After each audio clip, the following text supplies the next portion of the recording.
Hey there, everybody. I am joined by Raffi, and we are here to talk a little bit about Wars TCG. So I've done a couple of videos in the past, kind of playing the game, introducing the game, but we kind of want to talk about more advanced collecting stuff, some of the rare stuff, some of the weird stuff, some of the foreign language stuff, which I didn't even know existed. So Raffi's been a big time collector. We were just actually talking about trading some stuff. So I'm really curious to kind of see what he has to show and tell, and hopefully folks enjoy the Wars content. So I'll leave it to Raffi. Awesome. Thank you, Matt. Thank you for having me on the channel. So I think I mentioned to you, I have a pretty ambitious collecting goal for the Wars TCG, which is 4 copies of every foil card that has ever been created. And now it's recently expanded to maybe at least 1 more copy in every language of Wars. So I'll talk through the basics just to remind people there were 2 sets that were produced. Each had a subset of 18 parallel foils. It's kind of similar to how foils are done in the later sets of Lord of the Rings or in the Endor set of Star Wars TCG or in Young Jedi. So here's some examples of, these are some of my favorite foil cards from the first 2 sets. These are not super hard to come by. You can still get booster boxes for like $20 to $25 of the first 2 sets. And you get a foil in every 7 packs. So I'm showing the same one. Where's the third one there? Oh my gosh, this is so hard to do in reverse. There we go. One of the no-bots, one of the mech type things. These are super the cool. first one you showed off, that's like the gambler. That's like actually that's like the broken card, right? Like in the game, Yeah. that's the most powerful card, right? I think. Yeah. Like meta or something. It's super cool. I don't know. I've only played it a few times, but so these foils probably, as singles, you get them for like $5 or $6. So it takes a while to complete, play set of them, which is what I did, but not super hard because the product is still around. So the next thing I tried to collect is the promo foils. And what you'll see, I'll try to show this in a way that makes sense, is at the bottom, these are numbered with an F. So it's like a number and then an F and then a number. So this 1F34. So set 1, foil number 34. The foils that I was showing previously had an RF, meaning rare foil. So that rare foils are the ones that are subsets. The just an F is a promo foil. But it's confusing because just an F is not only a promo foil, it can also be a foil that was included in a starter deck, which are extremely easy to come by. So you just have to look up a card list to know which ones are the starter deck foils, which ones are the promo foils. Starter deck foils are worth a few cents each. The promo foils, depending on which one, can be really hard to come by. So how were the promo foils released? Various promotions. So there was like a pre-release, a release, a tournament, mail-in, all kinds of things. And there's a card list that should be pretty easy to find actually on the Board Game Geek page for Wars of all places. They have a card list that shows the promo and where to get them. One of the cooler promos that I want to show is this one that I think is in Dutch. And it's the only card that was released in Dutch. So it's technically part of the English series. They made the card in Dutch. And that was at I think a Pro Tour or some kind of tournament they held in Utrecht. So Dutch was not one of the languages the game was printed. It was just literally a gimmick. Somebody's like, what do we do this? Correct. One of the English cards is in Dutch. And then I want to show a third promo foil. This is one of the set 2 promo foils. It's very hard to find. I only know one other person who has this one. I only have one right now, but I'm trying to get all 4. So these promo foils were just the foiled versions of other cards that were released that were not previously done in foil. They could be common, uncommon, or rare. It's a pretty even mix of those that were foiled. So I guess why are these hard to find? The game was widely released, but this is stuff that was just like lost. Like tournament directors just had 25 of them, and then they just lost That's them. my understanding. So my understanding is basically, as you probably discussed earlier, the game was not super successful. They had a 3rd set in the works. They canceled it before the 3rd set was released. They invested a ton of money into it, developing this brand new sci-fi IP, hiring prolific sci-fi writers who are pretty prominent. I think the IP is amazing. I love the art and the way it all looks. But I do as well. I drafted with a buddy, and it was a lot of fun to play. Yeah, like this is a fun draft game because it's a little more modern, right? So you can kind of play it in like more modern formats. Yeah, I think so too. It's easier. It's more streamlined than Star Wars TCG. So I think it's great. But anyways, canceled. So the product is relatively easy to come by. Hills Wholesale Gaming has, stacks of it. Who knows how much? The booster boxes used to be like $15. Now they're $20 each. I feel like the Hills Wholesale, every time someone orders something off, they're like, thank God. Thank God. Maybe. You never know if they're running out. Like they just ran out of the My Little Pony stuff that I was after like seemingly having endless amounts of it. And then it was just one day gone.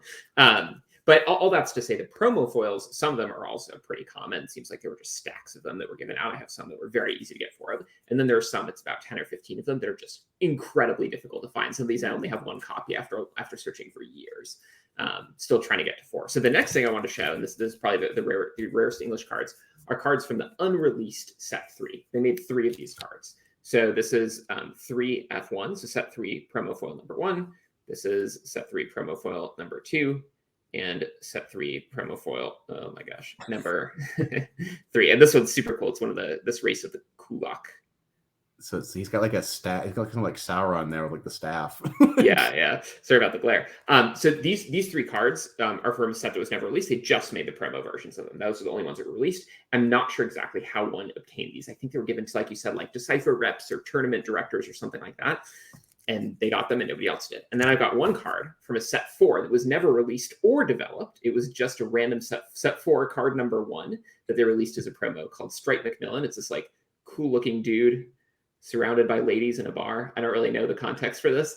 I think this guy's super cool. Apparently they had like an actual person who worked for Decipher, like volunteered for Decipher, like model. So I know some people have signed version of this card. This one's a bit easier to come by actually than some of these three. I do have 4 or 5 copies of this one, but I think it's super, super cool and unaffiliated, meaning he doesn't have one of the 5 races. So you can play him in any deck. Cool.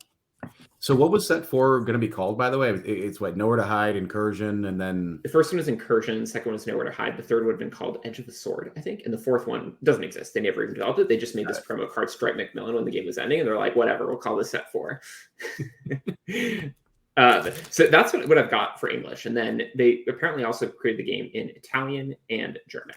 And through connecting with an Italian fellow in the group, I was able to get most of the foils, I think almost every single one, the rare foils that came in the sets and the promo foils in Italian. So I'll just show, these are 2 of the promo foils that they also made in English. These are some of the harder to find English ones that are also in Italian. So I've got 1 copy of each of these in Italian. So it's so funny that they did German and Italian, not like Spanish, right? Or French. Yeah. Like or Chinese, Japanese, nope, just... Yeah, those 2 languages. Perhaps they had plans to do more. I don't know why. What's crazy is I only know of 1 person who has Italian Wars TCG cards, and I know of 1 person who is German. There's an Italian guy and a German guy, and that's it. Like, I don't know anybody else who has these. So I bought these foils from the Italian guy. I'm in the process of trying to work out a deal with the German guy. But that's it. As far as I know, those are the only ways to get those cards.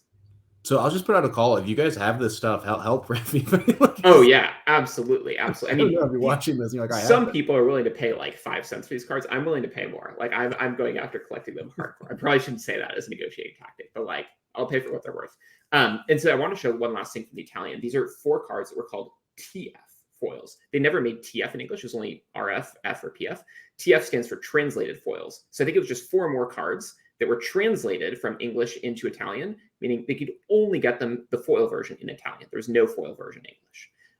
And these were given as promotions, as far as I know. You could get them with certain boxes. I'm not exactly sure, but I just know I had to pay a lot more for these TF cards because they're more exclusive. So there's 4 of those. So there's the Earther one, the Maverick one, the She one, and then this location.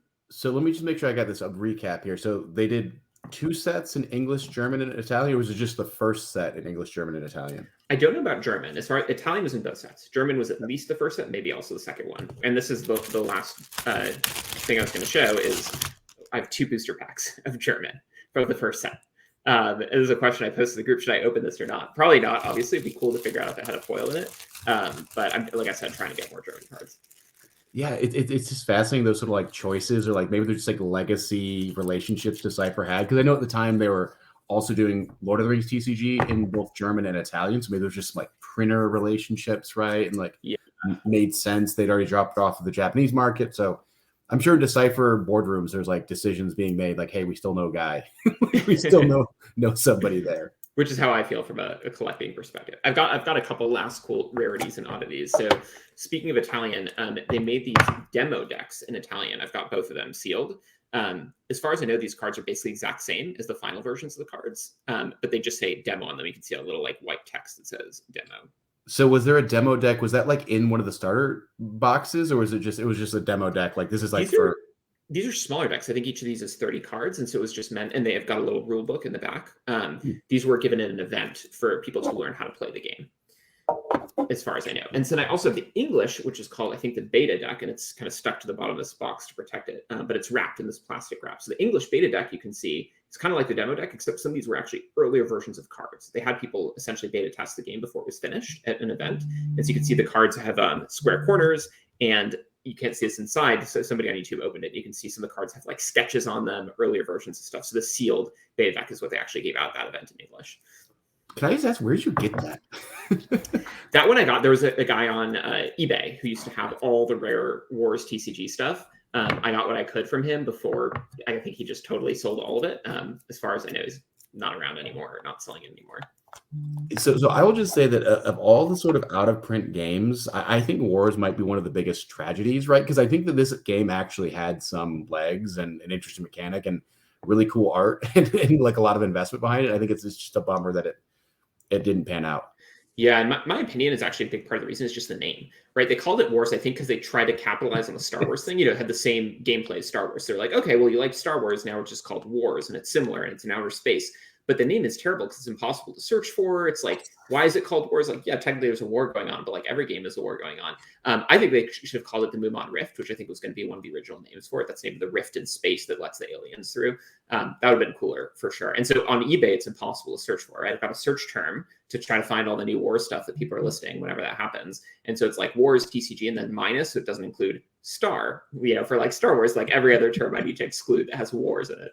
Yeah, I was talking with a buddy about this, and we kind of decided, what if they just called it Incursion, right? That would have been a fine game name. That's the name of the first set, right? Like, Yeah. it just Wars. I agree, because I've tried finding some of the foils and stuff, and it's just very hard, and I don't want to put that much effort into like search engine optimization here. So I agree. I think it's the name, but everything about the game, the art, the back, like it does play a little long. Like a game is more like an hour 20 than it is like, an hour. So I think that isn't necessarily in alignment with what the modern gaming experience is really, designed to be, which is like 20 minutes, 25 minutes. Like you think a game of Magic is like 20 minutes, right? Or something. Lord of the Rings is 20 minutes.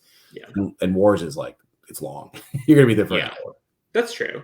I will say, to me, it's like peak Decipher, right? So people liked Star Trek CCG, Star Wars CCG, Lord of the Rings TCG. Like Wars, they perfected a lot of this stuff. The gameplay, the beautiful art design of the cards. And this was their first chance, or I think one of their first chances to do with an original IP that they created. They were such good storytellers and creative designers. And so this was like, to me, like their magnum opus, right? It was Wars TCG. It's like seen as like the forgotten one, the bad one, but actually I think it's the best thing they ever made. That's why I'm so excited about collecting it, because part of it's also the fun challenge that like nobody has it. So when it does come up, it's like, oh my gosh. Yeah. So what I'm going to do is in the video description, I'm just going to leave a link to the Hills Wholesale place to buy it, because I think that this is undervalued. I mean, I think there's a ton out there, but you can get a booster box for $20, starter deck for $2.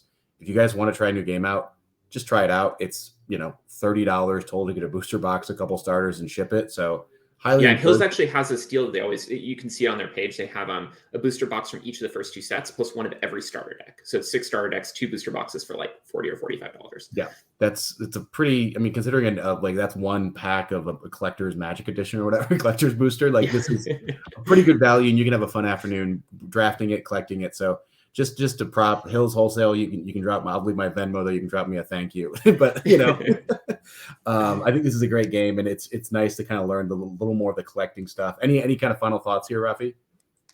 No, like I said, I think it's sort of like peak Decipher, underrated, undercollected, and part of what makes it exciting is that it's hard to find. And in particular, it's like this thing that was not even popular at the time, right? So it's like if you're collecting Lord of the Rings or Star Wars, you're like, oh, it's nostalgia for these days, because I never played this game when it was around. I never heard of it when it was around. Right. So to me, it feels like more like collecting something that's new, right? That people don't know about. And it's harder to research and figure things out. But if anyone needs resources, feel free to contact me. I've got all the resources that probably exist saved somewhere on my computer in case boardgamegeek.com loses them. So, yeah, I mean, that's one of the things that's fun about collecting. I was talking with a friend about it. Like, for me, it's not about owning the things. Like, yes, I like owning things. It's nice to go look at my. It's the finding it. It's that hunt, the treasure hunt, that really makes things fun for me. And I also appreciate a treasure hunt where it's not $2,000 ultra rare foils. Like, this is an affordable treasure hunt somewhat. It's just finding it more than anything else. You don't want to know how much I paid for some of those Italian cards, but yeah, still not on that level you described.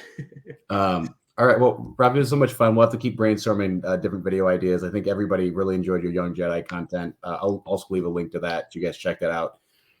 Maybe, if you want other videos or other ideas, please leave it in the comments, and we'll see everybody next time. Sounds good.